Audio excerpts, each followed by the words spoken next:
ഒരാഴ്ചക്കാലം നടന്ന സംഭവ വികാസങ്ങളുമായി വാരാന്ത്യക്കാഴ്ച. ഏവർക്കും സ്വാഗതം. നീണ്ട കാത്തിരിപ്പിനൊടുവിൽ വി.ഡി. സതീശൻ കേരളത്തിന്റെ പുതിയ മുഖ്യമന്ത്രിയായി തെരഞ്ഞെടുക്കപ്പെട്ടതും ചോദ്യപേപ്പർ ചോർച്ചയെ തുടർന്ന് റദ്ദാക്കിയ നീറ്റ് UG പരീക്ഷ ജൂൺ 21 പുനഃക്രമീകരിച്ചതും 2026 കേരള SSLC പരീക്ഷാ ഫലം പുറത്തുവന്നതുമാണ് ഈ ആഴ്ചയിലെ സംഭവവികാസങ്ങൾ. കേരളത്തിന്റെ 16ാം നിയമസഭയുടെ മുഖ്യമന്ത്രിയായി വി.ഡി. സതീശനെ തെരഞ്ഞെടുത്തതാണ് ഈ വാരത്തിലെ പ്രധാന സംഭവവികാസങ്ങളിലൊന്ന്.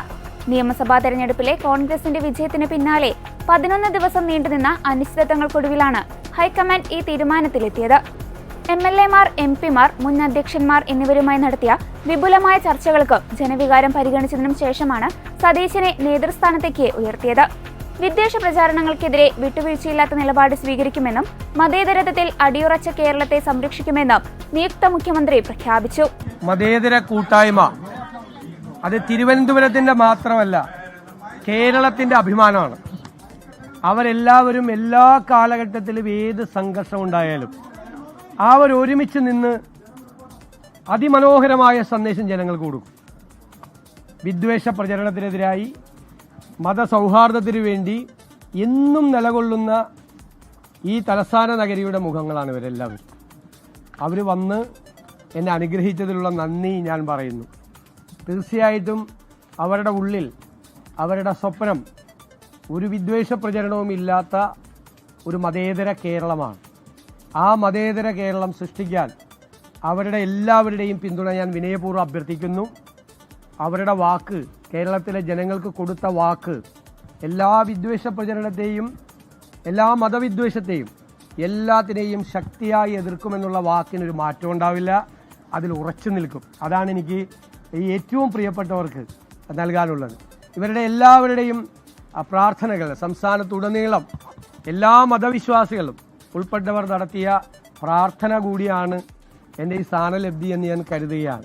ഞാൻ അതുകൊണ്ടാണ് ഇത് ചുമതല കിട്ടിയപ്പോൾ ആദ്യം നിങ്ങളെ കണ്ടപ്പോൾ പറഞ്ഞത് ഇതൊരു ദൈവ നിയോഗം കൂടിയാണ് എന്ന് പറഞ്ഞത്. അതുകൊണ്ടാണ് ഇതൊരു ഡിവൈൻ അസൈൻമെൻ്റായി, ദൈവ നിയോഗമായി തീർച്ചയായും കൊണ്ടു നടക്കും, ഒരു സംശയമില്ല. അല്ല, ഞാൻ ഒരു കാര്യമുണ്ട്, ഒരു പുതിയ കാറൊന്നും മേടിച്ചാൽ കുഴപ്പമൊന്നുമില്ല, ശരിക്കും വലിയ എക്സ്ചക്കറിനൊന്നും കുഴപ്പമൊന്നും വരില്ല. പക്ഷെ ഒരു പുതിയ കാറ് വാങ്ങിക്കാൻ ഞാൻ തീരുമാനിച്ചാൽ അത് ഭരണ സംവിധാനത്തിന് കൊടുക്കുന്ന റോങ് മെസ്സേജ് ആവും, തെറ്റായ സന്ദേശമാണ്. കാരണം അത്രയും സാമ്പത്തിക നില വഷളായിരിക്കുന്ന ഒരു സമയത്ത് ആർഭാടങ്ങൾ പരമാവധി കുറച്ച് നമ്മൾ ചില മാതൃകകൾ സൃഷ്ടിക്കണം. അപ്പോൾ ഉള്ള കാറ് അത് ഉപയോഗിക്കും. ഏത് കാറാണെന്ന് വെച്ചാൽ അതിൻ്റെ കളറൊന്നും നോക്കില്ല, ഏത് കാറാണ് എന്ന് വെച്ചാൽ നമുക്ക് അവൈലബിൾ ആയിട്ടുള്ളത്. ഇപ്പം തൽക്കാലം കാറൊന്നും പുതിയതൊന്നും വേണം. അതെല്ലാം പറഞ്ഞിട്ടുണ്ട്. അവർ Z+ കാറ്റഗറിയാണ്, ശ്രദ്ധിക്കണമെന്ന് പോലീസോട് പറഞ്ഞു. എങ്കിലും പറഞ്ഞു, ഞാൻ കരുതുന്നത് വലിയ ആർഭാടത്തോടെ വളരെ പത്രാസിലൂടെ റോഡിലൂടെ പോയാൽ ആളുകൾ എന്നെ ചിലപ്പോൾ അവർ പുറത്തൊന്നും പറയില്ലായിരിക്കും, പക്ഷെ ഉള്ളിൽ കളിയാക്കിച്ചിരിക്കും. അതിൻ്റെ അത്രയൊന്നും ആയിട്ടില്ല ഞാൻ. അപ്പോൾ അത് ഏറ്റവും ലളിതമായി ഏറ്റവും കുറച്ച് ചെയ്യണമെന്ന് അവരോട് പറഞ്ഞിട്ടുണ്ട്. പിന്നെ നമ്മൾ പോകുന്ന വഴിയിലൊന്നും ആളുകളൊന്നും ബുദ്ധിമുട്ടിക്കരുതെന്ന് പറഞ്ഞു.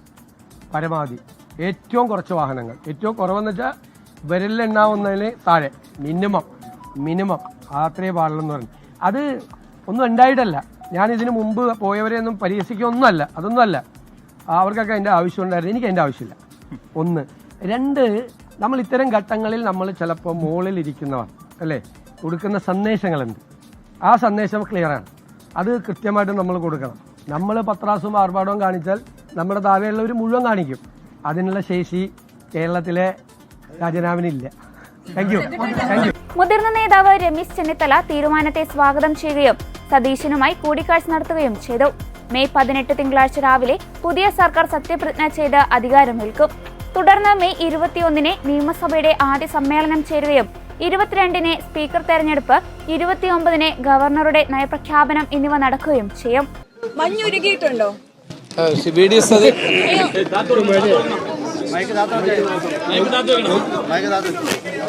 വി.ഡി. സതീശൻ മുഖ്യമന്ത്രിയായതിൽ ഞാൻ സന്തോഷിക്കുന്നു. ഹൈക്കമാൻഡിൻ്റെ തീരുമാനത്തെ ഞാൻ സർവാത്മന സ്വാഗതം ചെയ്യുന്നു. ഇന്ന് രാവിലെ ഗുരുവായൂരിൽ 1-ാം തീയതി ആയതുകൊണ്ട് ഗുരുവായൂർ പോയി ഞാൻ തൊഴുതിട്ട് പത്രക്കാരെ കണ്ടപ്പോൾ ഞാനിത് പറഞ്ഞതാണ്. അദ്ദേഹം ഇവിടെ പറഞ്ഞു, വളരെയേറെ വ്യക്തിപരമായ ബന്ധങ്ങളുള്ളവരാണ് ഞങ്ങളെല്ലാവരും. തീർച്ചയായിട്ടും കഴിഞ്ഞ 10 വർഷത്തെ LDF ഭരണത്തിൽ നിന്നുള്ള കേരളത്തെ മോചിപ്പിക്കാനുള്ള ദൗത്യം അദ്ദേഹത്തിനാണ് പാർട്ടി ഹൈക്കമാൻഡ് ഏൽപ്പിച്ചിട്ടുള്ളത്. അത് പാർട്ടി പ്രവർത്തകരും ഞങ്ങൾ എല്ലാവരും കൂടി ചേർന്ന് നിറവേറ്റും എന്നാണ് എനിക്ക് പറയാനുള്ളത്. അതെല്ലാം പാർട്ടി തീരുമാനിക്കേണ്ട കാര്യം.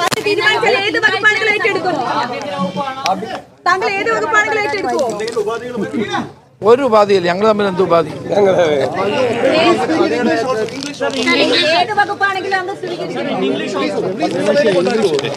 കേരള രാഷ്ട്രീയത്തിൽ പുതിയൊരു നേതൃമാറ്റത്തിനെ വഴിതെളിച്ചുകൊണ്ടാണ് VD സതീശൻ മുഖ്യമന്ത്രിയായി സ്ഥാനമേൽക്കുന്നത്.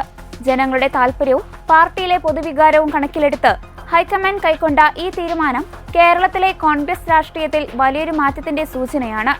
വിദ്വേഷ പ്രചരണങ്ങളോട് ഒത്തുതീർപ്പില്ലാത്ത നിലപാട് സ്വീകരിക്കുമെന്നും വരാനിരിക്കുന്ന തലമുറകൾക്കായി സൗഹാർദ്ദപരമായ അന്തരീക്ഷം നിലനിർത്തുമെന്നുമുള്ള നിയുക്ത മുഖ്യമന്ത്രി സതീശന്റെ വാക്കുകൾ വികസനത്തോടൊപ്പം തന്നെ സാമൂഹിക ഭദ്രതയ്ക്കും തന്റെ സർക്കാർ മുൻഗണന നൽകുമെന്ന് വ്യക്തമാക്കുന്നു. K. മുരളീധരനെ പോലെയുള്ള മുതിർന്ന നേതാക്കൾ ഈ തീരുമാനത്തെ ജനവികാരത്തിന്റെ വിജയമായാണ് വിലയിരുത്തുന്നത്. ഇത് ഹൈക്കമാൻഡ് എല്ലാ വിഭാഗത്തിൽപ്പെട്ട പാർട്ടി നേതാക്കളുമായി ചർച്ച നടത്തി. MLA-മാർ, MP-മാർ, കോൺഗ്രസിന്റെ സീനിയർ നേതാക്കന്മാർ, MP, അതുപോലെ സീനിയറായിട്ടുള്ള മറ്റ് കോൺഗ്രസിന്റെ മുൻകാല അധ്യക്ഷന്മാർ, ഇങ്ങനെ എല്ലാവരുമായിട്ട് വിവിധ തലങ്ങളിൽ ചർച്ച നടത്തി അവസാനമെത്തിയൊരു കൺക്ലൂഷനാണ് ശ്രീ VD സതീശനെ മുഖ്യമന്ത്രിയെ തീരുമാനിച്ചത്. മാത്രമല്ല, കഴിഞ്ഞ തെരഞ്ഞെടുപ്പിൽ ജനങ്ങളൊക്കെ VD സതീശൻ മുഖ്യമന്ത്രിയാവണം എന്നുള്ള രീതിയിലൊരു അഭിപ്രായം പ്രകടിപ്പിച്ചതായിട്ട് ഞങ്ങൾക്ക് ഇലക്ഷൻ ഫീൽഡിലൊക്കെ ഞങ്ങൾക്ക് അനുഭവം ഉണ്ടായിരുന്നു. ഇലക്ഷന് ശേഷവും എന്നോട് എൻ്റെ നിയോജകമണ്ഡലത്തിൽ ഞാൻ സ്വീകരണത്തിന് പോയപ്പോൾ VD സതീശൻ വേണം ഞങ്ങളുടെ മുഖ്യമന്ത്രി എന്ന് അവരും സൂചിപ്പിച്ചിരുന്നു. ഇവയെല്ലാം കണക്കിലെടുത്തുകൊണ്ട് ജനവികാരവും കോൺഗ്രസ് നേതാക്കന്മാരുടെ പൊതുവായിട്ടുള്ള വികാരങ്ങളും കണക്കിലെടുത്തുകൊണ്ട് നേരത്തെ അത് പറഞ്ഞു. ഞാൻ നിഷേധിച്ചില്ല. അതിൻ്റെ അർത്ഥം നിങ്ങൾ പറഞ്ഞാണ് ശരിയെന്നാണ്. രമേശ് ചെന്നിത്തല മന്ത്രിസഭയിലേക്ക് വരുന്നതുമായി ബന്ധപ്പെട്ട എന്താണ്? അത് ഹൈക്കമാൻഡും രമേശുമായിട്ട് തീരുമാനിക്കേണ്ട കാര്യമാണ്. ശ്രീ രമേശ് ചെന്നിത്തല എല്ലാ കാലത്തും ഹൈക്കമാൻഡിന്റെ നിലപാടുകളെ അംഗീകരിക്കുകയും ഒരു അച്ചടക്കമുള്ള കോൺഗ്രസ്സുകാരനായി പ്രവർത്തിക്കുകയും ചെയ്ത വ്യക്തിയാണ്. അതുകൊണ്ട് ഇക്കാര്യത്തിലും അദ്ദേഹം ഹൈക്കമാൻഡിന്റെ നിർദ്ദേശങ്ങൾ അനുസരിച്ച് അദ്ദേഹം പ്രവർത്തിക്കുന്നുള്ള കാര്യത്തിൽ ഒരു തർക്കവുമില്ല. ഒരു നറേറ്റീവ് ഈ പറഞ്ഞ പോലെ ഇടതുപക്ഷവും ബാക്കിയുള്ള ചിലരും കൊണ്ടുവരാൻ ശ്രമിക്കുന്നുണ്ട്. അത് ലീഗിന് വഴങ്ങി ഒരു മുഖ്യമന്ത്രിയെ തീരുമാനിച്ചു എന്നാണ്. അതൊക്കെ CPM-ന്റെ അവസാനത്തെ പരാജയം 100% പരാജയം അംഗീകരിക്കുന്നതിന് പകരം വീണ സ്ഥലത്ത് കടന്ന് ഉരുളുകയെന്ന് കേട്ടിട്ടില്ലേ? അതാണ് CPM ചെയ്യുന്നത്. UDF-ൽ എല്ലാവരും ഒറ്റക്കെട്ടാണ്. NSS ജനറൽ സെക്രട്ടറി ഇതേ ആരോപണം ഉന്നയിക്കുന്നുണ്ട്. BJP അതൊരു വലിയ ക്യാമ്പയിനായി അവരെ ഏറ്റെടുത്തത് മുന്നോട്ട് കൊണ്ടുപോകുന്നുണ്ട്. BJP എന്ത് വന്നാലും കേരളത്തിൽ ക്ലച്ച് പിടിക്കാൻ പോകുന്നില്ല. അത് യാതൊരു സംശയവും കാര്യത്തിൽ. കോൺഗ്രസിന്റെ ഹൈക്കമാൻഡ് പാണക്കാടല്ല. അതൊക്കെ പറയുന്ന ആളുകൾ പാണക്കാട് തലയിൽ മുണ്ടിട്ട് പോയ വിദ്വാന്മാരാണ് ഇപ്പോൾ ഞങ്ങളെ കുറ്റം പറയാൻ നിൽക്കുന്നത്. ഞങ്ങളൊക്കെ പരസ്യമായിട്ട് തന്നെയാണ് പോവാം. രമേശ് ചെന്നിത്തലയെ വിവരങ്ങൾ അറിയിക്കുന്നതിൽ എന്തെങ്കിലും വീഴ്ച പറ്റിയിട്ടുണ്ടോ? രാഹുൽ ഗാന്ധി അദ്ദേഹമായിട്ട് സംസാരിച്ചു എന്നാണ് ഞാൻ മനസ്സിലാക്കുന്നത്. അതിന് മേലെ കോൺഗ്രസിന് ആരും ഇല്ലല്ലോ. ഖാർഗേജിയും സംസാരിച്ചു, രാഹുൽ ഗാന്ധി തീർച്ചയായിട്ടും അദ്ദേഹത്തിനെ പോലെ ഒരാൾ ക്യാബിനറ്റിൽ ആവശ്യമാണ്. ഞാൻ എന്റെ കാര്യമൊന്നും പറഞ്ഞിട്ടില്ല. എന്നോട് സംസാരിച്ചിട്ടില്ല. ഞാൻ അങ്ങോട്ടും കയറി പറഞ്ഞിട്ടില്ല. ഇനിയിപ്പോ മന്ത്രിസഭ മന്ത്രിമാരെ തെരഞ്ഞെടുക്കുന്ന അല്ലെങ്കിൽ അത് കൃത്യമായ ചർച്ചകളൊക്കെ നടക്കുകയാണ്. അപ്പൊ ആ സമയത്തും ഇത്തരത്തിലുള്ള തർക്കങ്ങൾ ഉണ്ടാവാൻ സാധ്യതയുണ്ടോ? കോൺഗ്രസ് ഒരു ജനാധിപത്യ പാർട്ടിയാണ്. അഭിപ്രായങ്ങളുടെ സ്ഥലത്ത് അഭിപ്രായ വ്യത്യാസം ഉണ്ടാവും. പക്ഷെ ഹൈക്കമാൻഡ് ഫൈനലായിട്ട് ഒരു വാക്ക് പറഞ്ഞാൽ അതിൽ മേലെ ഒന്നുമില്ല. ഈ കേസിക്ക് ഇത്ര, പിന്നെ RCക്ക് ഇത്ര, VDക്ക് ഇത്ര എന്ന തരത്തിലേക്ക് ക്യാബിനറ്റ് വിഭജിച്ചു പോകുന്നതിൽ അതൊരു അപകടമില്ലേ? അതൊക്കെ ഇങ്ങനെ ഓരോ കഥകൾ പ്രചരിപ്പിക്കുന്നതല്ലേ. അതിനൊന്നും ഞങ്ങൾ മറുപടി പറയേണ്ട ആവശ്യമില്ല. അല്ല, അദ്ദേഹം തന്നെ ഇരിക്കുന്നതാണ് UDF-ന് കുറച്ചുകൂടെ സൗകര്യം. മുഖ്യമന്ത്രി ആയിരുന്നപ്പോൾ 102 കിട്ടി. ഇനി അദ്ദേഹം പ്രതിപക്ഷ നേതാവായി കൂടി ഇരുന്നാൽ മിക്കവാറും അസംബ്ലി തൂത്തുവായിരുന്ന അവസ്ഥയിൽ ഞങ്ങളെത്തും. തിരഞ്ഞെടുപ്പ് വിജയത്തിന് ശേഷം മുഖ്യമന്ത്രിയെ നിശ്ചയിക്കുന്നതിൽ കാലതാമസമുണ്ടായെങ്കിലും ജനാധിപത്യപരമായ ചർച്ചകളിലൂടെ ഐക്യകണ്ഠേന ഒരു നേതാവിനെ കണ്ടെത്താൻ സാധിച്ചത് പാർട്ടിയുടെ കരുത്തായി കണക്കാക്കാം. ആദ്യഘട്ടത്തിൽ അതൃപ്തി പ്രകടിപ്പിച്ചിരുന്നെങ്കിലും ഹൈക്കമാൻഡ് തീരുമാനം അംഗീകരിച്ചുകൊണ്ട് രമേശ് ചെന്നിത്തല നടത്തിയ പ്രതികരണം പാർട്ടിയിലെ ഐക്യം ദൃഢമാക്കി. മുതിർന്ന നേതാക്കളുടെ അനുഭവ സമ്പത്തും പുതിയ നേതൃത്വത്തിന്റെ ഊർജ്ജലസ്വതയും സമന്വയിപ്പിച്ചുകൊണ്ട് മുന്നോട്ടു പോകാനാണ് പുതിയ സർക്കാർ ലക്ഷ്യമിടുന്നത്. രമേശ് ചെന്നിത്തല മന്ത്രിസഭയുടെ ഭാഗമാകണമെന്ന നിർദ്ദേശം പാർട്ടിക്കുള്ളിൽ സജീവമാണ്. ഭരണപരമായ നടപടികളിലേക്ക് കടക്കുന്നതിന്റെ ഭാഗമായി മെയ് 18-ന് മുഖ്യമന്ത്രിയും മന്ത്രിമാരും സത്യപ്രതിജ്ഞ ചെയ്ത് അധികാരമേൽക്കും. ഗവർണർ രാജേന്ദ്ര ആർലേക്കറുമായി നടത്തിയ കൂടിക്കാഴ്ചയോടെ സർക്കാർ രൂപീകരണത്തിനുള്ള ഔദ്യോഗിക നടപടികൾ പൂർത്തിയായി കഴിഞ്ഞു. മെയ് 21 മുതൽ ആരംഭിക്കുന്ന നിയമസഭാ സമ്മേളനം പുതിയ സർക്കാരിന്റെ നയരൂപീകരണത്തിന് വേദിയാകും. മതേതര കേരളത്തിന്റെ തനിമ നിലനിർത്തിക്കൊണ്ട് വരും വർഷങ്ങളിൽ കേരളത്തെ നയിക്കുക എന്ന വലിയ ദൗത്യമാണ് വി ഡി സതീശന്റെ നേതൃത്വത്തിലുള്ള പുതിയ മന്ത്രിസഭയ്ക്ക് മുന്നിലുള്ളത്. ദേശീയ മെഡിക്കൽ പ്രവേശന പരീക്ഷയായ നീറ്റ് UG 2026 സംബന്ധിച്ചിടത്തോളം അതീവ നിർണായകമായ ആഴ്ചയാണിത്. ചോദ്യപേപ്പർ ചോർച്ചയെ തുടർന്ന് പരീക്ഷ റദ്ദാക്കിയതും അതിന് പിന്നാലെ പരീക്ഷാ സംവിധാനത്തിൽ കേന്ദ്ര സർക്കാർ പ്രഖ്യാപിച്ച സുപ്രധാന മാറ്റങ്ങളും വലിയ ചർച്ചകൾക്ക് വഴിയൊരുക്കിയിരിക്കുകയാണ്. മെയ് 3 നടന്ന പരീക്ഷയിൽ വ്യാപകമായ ക്രമക്കേടുകൾ നടന്നതായി അന്വേഷണ ഏജൻസികൾ കണ്ടെത്തിയതിനെ തുടർന്ന് പരീക്ഷ റദ്ദാക്കാൻ കേന്ദ്ര വിദ്യാഭ്യാസ മന്ത്രാലയം തീരുമാനിച്ചു. രാജസ്ഥാൻ പോലീസിന്റെ അന്വേഷണത്തിൽ പരീക്ഷയ്ക്ക് മുൻപ് പ്രചരിച്ച ഗസ്റ്റ് പേപ്പറിൽ നിന്നുള്ള 120 ചോദ്യങ്ങൾ യഥാർത്ഥ ചോദ്യപേപ്പറിലും വന്നതായി കണ്ടെത്തിയിരുന്നു. ഈ സാഹചര്യത്തിൽ ജൂൺ 21 പുനഃപരീക്ഷ നടത്തുവാൻ നാഷണൽ ടെസ്റ്റിംഗ് ഏജൻസി തീരുമാനിച്ചു. ചോദ്യപേപ്പർ ചോർച്ചയുടെ ഉറവിടം കണ്ടെത്താൻ CBI ഊർജിതമായ അന്വേഷണം നടത്തിവരികയാണ്. നാസിക്കിൽ നിന്നാണ് ചോദ്യപേപ്പർ ചോർന്നതെന്നാണ് പ്രാഥമിക നിഗമനം. ഇതിനോടകം 5 പേരെ CBI അറസ്റ്റ് ചെയ്തിട്ടുണ്ട്. പരീക്ഷാ സംവിധാനത്തെ അട്ടിമറിക്കാൻ ശ്രമിക്കുന്ന സാമൂഹ്യ വിരുദ്ധർക്കെതിരെ സീറോ ടോളറൻസ് നയം സ്വീകരിക്കുമെന്ന് കേന്ദ്ര വിദ്യാഭ്യാസ മന്ത്രി ധർമ്മേന്ദ്ര പ്രധാൻ വ്യക്തമാക്കി. हमारी अप्रोच वही रहेगा, हम zero tolerance to malpractices. ये एक लंबी लड़ाई है परीक्षा माफियाओं के साथ जो एंटी सोशल एलिमेंट अभी मतलब टेक्नोलॉजी के समय में एक नई चुनौती बढ़ रहा है। विभिन्न प्रकार की सोशल मीडिया हैंडल से भ्रमात्मक तथ्यों को रखा जाता है, गुमराह करने की फिर कोशिश किया जाता है, फिर नीट की हम लोग एग्जामिनेशन तोड़ सकते हैं, इस प्रकार की व्यवस्था को खुली चुनौती दिया जा रहा है। ये सारे को ध्यान रखते सरकार ने तुरंत CBI को काम सौंपी है। CBI ने त्वरित कार्रवाई शुरू किया है। इस बार CBI तह तक जाएगी, कहां वो कमांड चेन पे ब्रीच हुई है, राधाकृष्ण कमेटी को पूरा पालन करने के उपरांत भी कहां वो ब्रीच हुई है, उस ब्रीच को मेरा पूरा विश्वास है CBI के ऊपर, और जो संबंधित एजेंसी उनके साथ काम करे, सरकार की पूरी माइटी, सरकार की पूरा नेतृत्व, सभी विभाग उसमें से गंभीरता चीज को लेते हुए शीर्ष तो नेतृत्व उसके लेके खूब दायित्व लिया है, चिंता कर रहा है। हम इस बार माल प्रैक्टिस होने नहीं देंगे। जो भी दहशतगर्द घूम रहे हैं उनको मैं आपके माध्यम से विषय रखना चाहता हूं, आने वाले एग्जामिनेशन पे उससे निवृत्त रहे, नहीं तो उनको दंड भुगतना पड़ेगा। और मैं समाज को अपील करना चाहता हूं, विशेष करके सभी विद्यार्थियों का, कोई निर्भय होकर परीक्षा में, सरकार आप ही के साथ है, आप ही के हितों में मेरिटियस स्टूडेंट्स की, मेधावी छात्रों की पक्ष में निर्णय लिया गया है। मैं फिर कहूं, हम नहीं चाहते थे कोई माफिया की षड्यंत्र से कोई मनी बैग आपकी सीट को छीन ले, हम नहीं होना देना चाहते थे। इसीलिए हमने एक कठोर, हमको बहुत एक अभिभावक के नाते, एक दायित्व में रहने वाले अधिकारियों के नाते और मैं मंत्री के नाते, हम सब उसमें से बहुत, जो घटना हो रही है उसमें से बहुत दुखी और चिंतित है। लेकिन हमें बड़े लक्ष्य को लेकर, देश के हितों में हमें कठोर निर्णय लेना पड़ा है। हमको छात्रों को भरोसा सर्वोपरि है।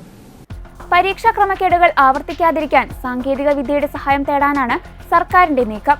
അടുത്ത വർഷം മുതൽ നീറ്റ് UG പരീക്ഷ പൂർണ്ണമായും കമ്പ്യൂട്ടർ അധിഷ്ഠിത പരീക്ഷയായി മാറ്റുമെന്ന് മന്ത്രി അറിയിച്ചു. ചോദ്യപേപ്പർ കൈമാറ്റത്തിലെ സുരക്ഷിതത്വം ഉറപ്പാക്കാനും ചോർച്ച തടയാനും ഈ മാറ്റം ഉപകരിക്കുമെന്ന് കരുതപ്പെടുന്നു. നീറ്റ് പരീക്ഷയുടെ വിശ്വാസ്യത തകർന്നുവെന്ന് ചൂണ്ടിക്കാട്ടി തമിഴ്നാട് മുഖ്യമന്ത്രി വിജയ് ഉൾപ്പെടെയുള്ളവർ ശക്തമായ പ്രതിഷേധവുമായി രംഗത്തെത്തിയിട്ടുണ്ട്. ദേശീയ തലത്തിലുള്ള ഇത്തരം ഏകീകൃത പരീക്ഷകൾ ഗ്രാമീണ മേഖലയിലുള്ളവർക്കും സർക്കാർ സ്കൂൾ വിദ്യാർത്ഥികൾക്കും തിരിച്ചടിയാണെന്ന് അദ്ദേഹം വാദിക്കുന്നു. +2 മാർക്കിന്റെ അടിസ്ഥാനത്തിൽ പ്രവേശനം നടത്താൻ സംസ്ഥാനങ്ങളെ അനുവദിക്കണമെന്നും നീറ്റ് പരീക്ഷ നിർത്തലാക്കണമെന്നുമാണ് തമിഴ്നാടിന്റെ ആവശ്യം. നീറ്റ് പരീക്ഷയുടെ വിശ്വാസ്യത വീണ്ടെടുക്കുക എന്നത് കേന്ദ്ര സർക്കാരിന്റെ വലിയൊരു വെല്ലുവിളിയായി മാറിയിരിക്കുകയാണ്. ജൂൺ 21 പുനഃപരീക്ഷ സുതാര്യമായി നടത്താനുള്ള ഒരുക്കത്തിലാണ് NTA. പരീക്ഷാ കേന്ദ്രം തെരഞ്ഞെടുക്കാനുള്ള അനുവാദവും യാത്രാ സൗകര്യങ്ങളും വിദ്യാർത്ഥികൾക്ക് ഉറപ്പാക്കുമെന്ന് സർക്കാർ അറിയിച്ചിട്ടുണ്ട്. നീണ്ട വർഷത്തെ തയ്യാറെടുപ്പുകൾക്ക് ശേഷം അനിശ്ചിതത്തിലായ ലക്ഷക്കണക്കിന് വിദ്യാർത്ഥികൾക്ക് ഈ പുനഃപരീക്ഷ നീതി ഉറപ്പാക്കുമെന്ന് നമുക്ക് പ്രത്യാശിക്കാം. കേരളത്തിലെ ലക്ഷക്കണക്കിന് വിദ്യാർത്ഥികളുടെയും രക്ഷിതാക്കളുടെയും ആകാംക്ഷകൾക്ക് വിരാമമിട്ടുകൊണ്ട് 2026 SSLC പരീക്ഷാഫലം പുറത്തുവന്നു. വിദ്യാഭ്യാസ രംഗത്ത് കേരളം പുലർത്തുന്ന മികവ് ആവർത്തിക്കുന്ന ഫലമാണ് ഇത്തവണയും ഉണ്ടായിരിക്കുന്നത്. എങ്കിലും വിജയ ശതമാനത്തിലും A+കളുടെ എണ്ണത്തിലുമുണ്ടായ നേരിയ കുറവ് ഗൗരവകരമായ ചർച്ചകൾക്ക് വഴി തുറന്നിട്ടുണ്ട്. ഈ വർഷം 99.07% വിദ്യാർത്ഥികളാണ് ഉപരിപഠനത്തിന് അർഹത നേടിയത്. പരീക്ഷ എഴുതിയ 4,14,290 കുട്ടികളിൽ 4,10,456 പേർ ഉന്നത പഠനത്തിന് യോഗ്യത നേടി. 30,514 കുട്ടികൾ എല്ലാ വിഷയങ്ങളിലും A+ കരസ്ഥമാക്കി. കഴിഞ്ഞ വർഷത്തെ 99.5% അപേക്ഷിച്ച് വിജയ ശതമാനത്തിൽ 0.43% കുറവ് രേഖപ്പെടുത്തിയിട്ടുണ്ട്. പുതിയ കരിക്കുലം നടപ്പിലാക്കിയതാണ് A+കളുടെ എണ്ണം കുറയാൻ കാരണമെന്നാണ് പ്രാഥമിക വിലയിരുത്തൽ. ഫലം പ്രഖ്യാപിച്ചതിന് പിന്നാലെ രാഷ്ട്രീയ സാമൂഹിക രംഗത്തെ പ്രമുഖർ കുട്ടികൾക്ക് ആശംസകളുമായി രംഗത്തെത്തി. നിയുക്ത മുഖ്യമന്ത്രി VD സതീശന്റെ സന്ദേശം പരാജയപ്പെട്ട കുട്ടികൾക്ക് വലിയ ആശ്വാസമാണ് നൽകിയത്. പരീക്ഷാ വിജയം മാത്രമല്ല ജീവിത വിജയമെന്നും ഇതൊരു അവസാന പരീക്ഷയല്ലെന്നും അദ്ദേഹം കുട്ടികളെ ഓർമ്മിപ്പിച്ചു. വിജയിച്ചവരെ അഭിനന്ദിക്കുന്നതിനൊപ്പം പരാജയപ്പെട്ടവരെ ചേർത്ത് പിടിക്കുന്ന സമീപനമാണ് അദ്ദേഹം സ്വീകരിച്ചത്. AICC ജനറൽ സെക്രട്ടറി KC വേണുഗോപാലും വിദ്യാർത്ഥികൾക്ക് ഫേസ്ബുക്കിലൂടെ അഭിനന്ദനങ്ങൾ അറിയിച്ചു. ഇതോടെ വാരാന്ത്യ കാഴ്ച പൂർണ്ണമാകുന്നു. അടുത്ത ആഴ്ച വീണ്ടും കാണാം. നന്ദി.